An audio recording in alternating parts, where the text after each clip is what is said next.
질문 하나 드리겠습니다. 우리는 TV를 켜기 전에 세상을 상상할 수 있을까요? 지금 이 순간 전 세계 수억 대의 화면이 켜져 있습니다. TV, 컴퓨터, 스마트폰. 우리는 화면을 통해 세상을 봅니다. 뉴스, 드라마, 영화, 스포츠, 유튜브. 화면 없는 하루를 상상할 수 있나요? 하지만 100년 전만 해도 이런 세상은 없었습니다. 움직이는 영상을 집에서 본다는 건 상상조차 할 수 없었습니다. 그렇다면 사람들은 어디서 세상을 봤을까요? 신문으로 읽었습니다. 라디오로 들었습니다. 극장에 가서 뉴스 영화를 봤습니다. 하지만 그게 전부였습니다.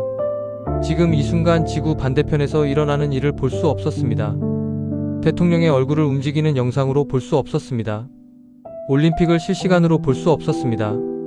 그런데 어느 순간 모든 게 바뀌었습니다. 네모난 상자 하나가 거실에 들어왔습니다. 그 상자는 세상을 보여줬습니다. 전쟁을, 달 착륙을, 암살을, 축제를, 모든 것을 집안에서 볼 수 있게 됐습니다. 이 변화는 어떻게 시작됐을까요? TV는 언제, 왜, 누가 만들었을까요? 그리고 이 네모난 상자는 어떻게 인간의 삶을 바꿨을까요? 오늘 이 영상은 그 이야기를 추적합니다. TV의 탄생은 단순한 기술 발명이 아니었습니다. 인간의 욕망, 전쟁, 경쟁, 그리고 사회 변화가 만든 결과였습니다. 지금부터 우리는 TV가 없던 세상에서 TV가 모든 것이 된 세상까지의 여정을 따라갑니다. 19세기 말 세상은 빠르게 변하고 있었습니다. 전신이 발명됐습니다. 멀리 있는 사람에게 메시지를 보낼 수 있게 됐습니다. 전화가 나왔습니다. 목소리를 전송할 수 있게 됐습니다. 사진이 대중화됐습니다. 순간을 영구히 기록할 수 있게 됐습니다. 영화가 등장했습니다. 움직이는 이미지를 볼 수 있게 됐습니다. 하지만 모두 한계가 있었습니다. 전신은 글자만 보냈습니다. 전화는 소리만 전했습니다. 사진은 멈춰 있었습니다. 영화는 극장에 가야 볼 수 있었습니다. 사람들은 더 많은 것을 원했습니다. 지금 일어나고 있는 일을 직접 보고 싶다. 집에서 실시간으로 움직이는 영상을. 이 욕망이 명확해진 계기가 있습니다. 1920년대 라디오가 폭발적으로 보급됩니다. 사람들은 라디오로 뉴스를 듣고 음악을 듣고 드라마를 들었습니다. 대통령의 연설을 실시간으로 들을 수 있었습니다. 권투 경기 중계를 들으며 흥분했습니다. 하지만 늘 아쉬웠습니다. 소리만 들어서는 부족하다.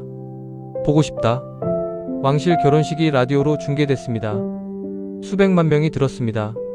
하지만 사람들은 생각했습니다. 신부의 드레스를 보고 싶은데, 왕의 표정을 보고 싶은데. 스포츠도 마찬가지였습니다. 복싱 경기를 라디오로 들으면 아나운서가 열심히 설명합니다. 오른쪽 훅, 왼쪽 어퍼컷. 하지만 직접 보는 것과는 다릅니다. 극장 뉴스 영화가 있긴 했습니다. 일주일에 한 번 극장에서 지난주 뉴스를 영상으로 볼 수 있었습니다. 하지만 이미 지나간 일이었습니다. 실시간이 아니었습니다. 집에서 볼 수도 없었습니다. 이 모든 갈증이 하나의 질문으로 모였습니다. 영상을 전기 신호로 보낼 수는 없을까? 소리처럼 영상도 전송할 수 있지 않을까? 이 질문이 TV의 시작이었습니다. 1884년 독일의 젊은 학생 폴 니프코프가 아이디어를 떠올립니다. 이미지를 작은 점들로 나누면 어떨까? 각 점의 밝기를 전기 신호로 바꾸면? 그 신호를 보내서 다시 이미지로 조립하면? 그는 회전하는 원판을 설계합니다. 구멍이 나선형으로 뚫린 원판. 이 원판이 돌면서 이미지를 스캔합니다. 한 줄씩 위에서 아래로. 각 점의 밝기가 전기 신호로 변환됩니다. 받는 쪽에서도 똑같은 원판이 돌면서 신호를 빛으로 바꿉니다. 이론적으로는 가능했습니다. 하지만 실제로 만들기엔 기술이 부족했습니다. 니프코프의 아이디어는 수십 년 동안 서랍 속에 있었습니다. 1920년대 기계식 텔레비전이 실험됩니다. 영국의 존 로기 베어드가 니프코프의 원판을 개량합니다. 1926년 그는 최초로 움직이는 영상을 전송하는 데 성공합니다. 화질은 형편없었습니다. 30줄짜리 해상도. 흐릿하고 깜빡거렸습니다. 얼굴을 알아볼 수 있을 정도였습니다. 하지만 역사적 순간이었습니다. 영상이 전기로 전송됐습니다. 베어드는 BBC와 계약을 맺습니다. 1930년대 초 영국에서 기계식 TV 방송이 시작됩니다. 하지만 문제가 있었습니다. 기계식 TV는 한계가 명확했습니다. 원판이 돌아야 하니 소음이 심했습니다. 해상도를 높이려면 원판이 엄청나게 커져야 했습니다. 화면 크기도 제한적이었습니다. 이건 미래가 아니었습니다. 진짜 혁명은 다른 곳에서 일어나고 있었습니다. 1920년대 후반 두 사람이 거의 동시에 같은 아이디어에 도달합니다. 전자식 텔레비전. 기계가 아니라 전자빔으로 이미지를 스캔하는 방식. 한 명은 블라디미르 즈워리킨, 러시아 출신 과학자로 미국 RCA라는 거대 기업의 지원을 받았습니다. 자본, 실험실, 연구팀 모두 있었습니다. 다른 한 명은 필로 판즈워스, 아이다호의 가난한 농부 집안 출신. 21살의 전자식 TV의 핵심 개념을 완성했습니다. 자본도 팀도 없었습니다. 순수한 천재였습니다. 1927년 판즈워스가 먼저 성공합니다. 샌프란시스코의 작은 실험실에서 직선 하나를 전송합니다. 단순한 선 하나. 하지만 그건 기계 없이 전자빔만으로 전송된 최초의 영상이었습니다. 지워리키는 RCA의 막대한 자금으로 연구를 계속합니다. 그리고 1929년 자신의 버전을 완성합니다. 두 사람의 시스템은 놀라울 정도로 비슷했습니다. 누가 먼저였을까요? 법정 싸움이 시작됩니다. 판즈워스는 특허를 갖고 있었습니다. 하지만 RCA는 거대 기업이었습니다. 변호사도 많고 자본도 많고 정치력도 있었습니다. RCA는 판즈워스의 특허를 무시하고 자체 TV를 생산하려 했습니다. 판즈워스는 소송을 냅니다. 10년 넘는 법정 공방. 결국 법원은 판즈워스의 손을 들어줍니다. 그는 발명가로 인정받습니다. RCA는 특허 사용료를 지불해야 했습니다. 하지만 역사는 냉혹했습니다. 오늘날 누가 TV를 발명했는지 물으면 대부분 즈워리킨을 떠올립니다. RCA가 마케팅을 잘했기 때문입니다. 판즈워스는 잊혔습니다. 발명가는 유명해지지 못하고 기술은 기업의 것이 됐습니다.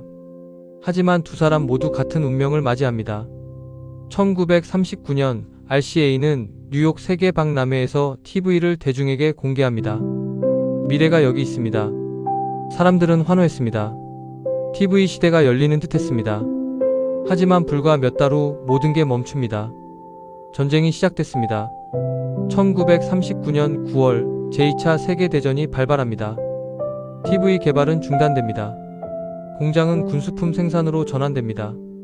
과학자들은 전쟁 기술 개발에 투입됩니다. 하지만 역설적이게도 전쟁이 TV를 발전시킵니다. TV 기술의 핵심은 전자빔으로 영상을 스캔하고 재현하는 것입니다. 이 기술은 군사적으로 매우 유용했습니다. 레이더입니다. 레이더는 전파를 쏘고 반사된 신호를 화면에 표시합니다. 적 비행기의 위치를 실시간으로 볼 수 있습니다. TV와 같은 원리입니다. 전쟁 중 레이더 기술이 급속도로 발전합니다. 더 정밀한 전자빔, 더 선명한 화면, 더 빠른 신호 처리. 이 모든 기술이 전쟁 후 TV에 적용됩니다. 1945년 전쟁이 끝납니다. 군수 공장들이 민수용으로 전환됩니다. 레이더 기술자들이 TV 공장으로 옮겨갑니다. 전쟁 중 축적된 기술이 쏟아져 나옵니다. 그리고 또 다른 요인이 있었습니다. 전쟁을 겪은 사람들의 심리입니다. 수백만 명이 죽었습니다. 도시가 파괴됐습니다. 사람들은 지쳤습니다. 평화가 왔을 때 사람들은 원했습니다. 집에서 편안하게 시간을 보내고 싶다. 가족과 함께 있고 싶다. 즐거운 걸 보고 싶다. TV는 이 욕구를 완벽하게 충족시켰습니다. 1946년 미국에서 TV 생산이 재개됩니다. 1947년 TV 보급이 시작됩니다. 1948년 폭발적으로 증가합니다. 1950년 미국 가정의 9%가 TV를 소유합니다. 1955년 64%, 1960년 87%, 10년 만에 TV는 필수품이 됩니다. 1950년대 미국 가정의 풍경을 상상해 봅시다. 저녁 7시, 가족이 거실에 모입니다. 하지만 식탁이 아닙니다. TV 앞입니다. 소파에 나란히 앉아 같은 방향을 봅니다. 화면을 봅니다. 대화는 줄어듭니다. 모두가 조용히 TV를 봅니다. 이건 인류 역사상 새로운 풍경이었습니다. 가족이 함께 모이지만 서로를 보지 않습니다. 같은 것을 봅니다.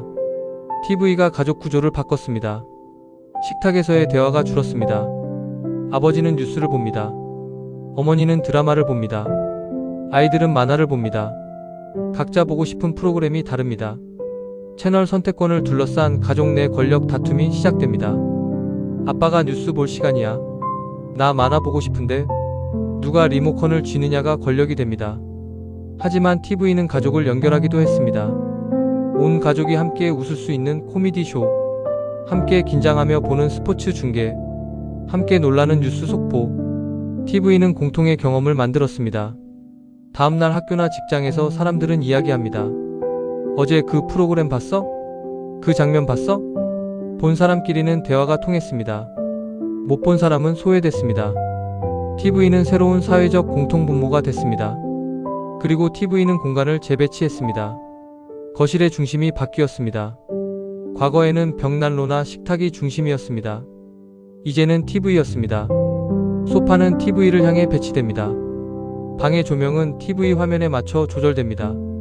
저녁 식사 시간도 TV 편성표에 맞춰집니다.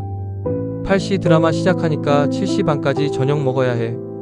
TV가 시간을 통제하기 시작했습니다. 하지만 TV의 진짜 힘은 오락이 아니었습니다. 역사를 목격하게 만드는 힘이었습니다. 1963년 11월 22일 존 F. 케네디 대통령이 암살됩니다. 몇 시간 후 모든 TV 채널이 특별 뉴스로 전환됩니다. 미국 전역의 사람들이 TV 앞에 모입니다. 대통령의 죽음을 함께 목격합니다. 장례식을 함께 봅니다. 함께 슬퍼합니다. 이건 라디오와는 달랐습니다. 제클린 케네디의 검은 베일을 봅니다. 존 F. 케네디 주니어의 거수 경례를 봅니다. 연구차를 봅니다. 눈물을 흘리는 사람들을 봅니다. 보는 것은 듣는 것보다 강력했습니다. 전국이 하나의 슬픔으로 연결됐습니다. 1969년 7월 20일 닐 암스트롱이 달에 발을 딛습니다. 전 세계 6억 명이 TV로 이 순간을 봅니다. 인류 역사상 가장 많은 사람이 같은 순간을 함께 목격합니다. 흑백 화면, 흐릿한 영상, 하지만 선명한 감동. 이것은 한 사람에게는 작은 발걸음이지만 인류에게는 위대한 도약이다. 이 말을 듣는 동시에 그 장면을 봅니다. 인류가 처음으로 집단적 경험을 실시간으로 공유합니다. 베트남 전쟁도 TV가 바꿨습니다. 최초로 거실에서 볼 수 있는 전쟁이었습니다. 저녁 뉴스마다 전쟁터 영상이 나왔습니다. 폭격, 총격, 부상자, 시체. 전쟁의 현실이 여과 없이 방송됐습니다. 미국 국민은 충격을 받았습니다. 전쟁이 이렇게 끔찍한 거였어? 여론이 바뀌었습니다. 반전 운동이 커졌습니다. TV가 전쟁에 대한 대중의 인식을 바꿨습니다. 정부는 깨달았습니다. TV는 강력한 무기라는 것을, 통제해야 한다는 것을. 올림픽도 달라졌습니다. 1964년 도쿄 올림픽부터 위성 중계가 시작됩니다. 전 세계가 동시에 같은 경기를 봅니다. 국경을 넘어, 시차를 넘어 함께 응원합니다. 스포츠 스타가 전 세계적 유명인이 됩니다. 올림픽은 TV 없이는 상상할 수 없게 됩니다. TV가 역사를 기록하는 게 아니라 TV가 역사를 만들기 시작했습니다. 1950년대 후반 컬러 TV가 등장합니다. 처음엔 비쌌습니다. 흑백 TV의 3배 가격. 방송도 대부분 흑백이었습니다. 하지만 1960년대 중반부터 컬러 방송이 늘어납니다. 1970년대 컬러 TV가 표준이 됩니다. 세상이 다시 한번 바뀝니다. 뉴스 앵커의 넥타이 색을 봅니다. 드라마 주인공의 파란 눈을 봅니다. 광고 속 음식의 실제 색을 봅니다. 색은 감정을 더 강하게 만들었습니다. 광고 산업이 폭발합니다. 1950년대 TV 광고가 시작됩니다. 기업들은 깨달았습니다. 수백만 명이 동시에 같은 광고를 본다는 것을, 광고의 힘이 엄청나다는 것을. 프로그램은 무료였습니다. 광고가 돈을 벌었습니다. 방송사는 시청률에 집착하기 시작합니다. 시청률이 높으면 광고비가 올라갑니다. 프로그램 제작은 광고주의 입맛에 맞춰집니다. 자극적인 내용이 늘어납니다. 폭력, 섹스, 스캔들. 시청률을 위해서라면 무엇이든. 그리고 1950년대 후반 리모컨이 나옵니다. 처음엔 유선이었습니다. 1956년 무선 리모컨 등장. 이제 소파에서 움직이지 않고 채널을 바꿀 수 있습니다. 이 작은 변화가 시청 습관을 바꿉니다. 채널을 자주 바꾸게 됩니다. 광고가 나오면 채널을 돌립니다. 재미없으면 바로 다른 채널로. 이걸 채널 서핑이라고 부릅니다. 방송사들은 고민합니다. 어떻게 시청자를 붙잡을까? 첫 3초가 중요해집니다. 자극적인 장면으로 시작합니다. 광고 직전에 클리프행어를 넣습니다. 놀라운 결말은 광고 후에. 시청자를 조종하는 기술이 발전합니다. 채널이 늘어납니다. 1950년대엔 새 4개의 채널, 1980년대 케이블 TV 등장, 수십 개, 수백 개 채널. 선택지가 늘어나면 자유가 늘어날까요? 아니었습니다. 선택의 폭력이 시작됩니다. 무엇을 볼지 결정하는데 시간이 걸립니다. 채널을 계속 돌리다가 결국 아무것도 안 봅니다. 볼 게 없네. 수백 개 채널이 있는데 볼 게 없습니다. 역설입니다. TV는 많은 것을 가능하게 만들었습니다. 하지만 어두운 면도 있었습니다. 정치가 TV를 발견했습니다. 1960년 미국 대선, 케네디 vs 닉슨, 최초의 TV 토론회. 라디오로 들은 사람들은 닉슨이 이겼다고 생각했습니다. 논리가 탄탄했습니다. 하지만 TV로 본 사람들은 케네디를 선택했습니다. 젊고 잘생기고 자신감 넘쳤습니다. 닉슨은 땀을 흘리고 수염이 거칠고 불안해 보였습니다. 내용이 아니라 이미지가 결정했습니다. 이 순간부터 정치는 바뀝니다. 정책보다 이미지, 논리보다 카리스마. TV 카메라 앞에서 어떻게 보이느냐가 당선을 좌우합니다. 독재자들도 TV의 힘을 알았습니다. 선전 도구로 사용했습니다. 국영방송이 하나의 목소리만 냅니다. 반복해서 같은 메시지를 전달합니다. 지도자를 영웅으로 만듭니다. 적을 악마화합니다. TV는 생각을 멈추게 만들 수 있습니다. 보는 것이 곧 믿는 것이 됩니다. 광고는 더 교묘해집니다. 행복을 팝니다. 이 제품을 사면 행복해질 겁니다. 불안을 조장합니다. 이걸 안 쓰면 뒤처집니다. 욕망을 만듭니다. 모두가 갖고 있어요. TV는 소비 사회를 만들었습니다. 필요 없는 것을 필요하다고 느끼게 만듭니다. 아이들도 영향을 받았습니다.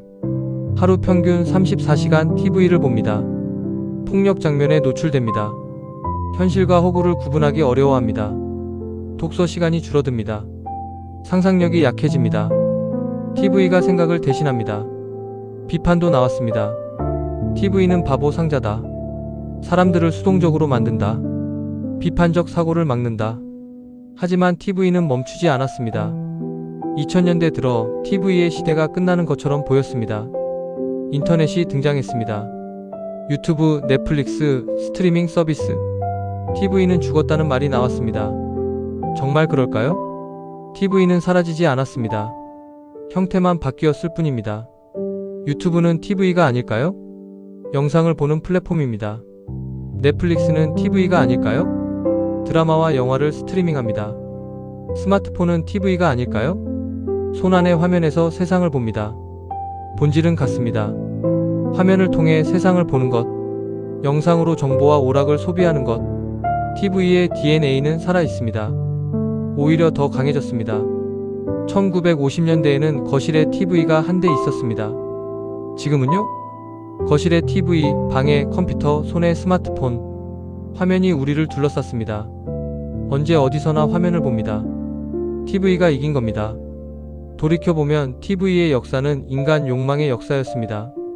세상을 보고 싶다는 욕망, 지금 일어나는 일을 알고 싶다는 욕망, 연결되고 싶다는 욕망, 즐겁고 싶다는 욕망. TV는 이 모든 욕망을 충족시켰습니다. 완벽하지 않았습니다. 부작용도 많았습니다. 하지만 세상을 바꿨습니다. 네모난 상자 하나가 인류의 삶을 바꿨습니다.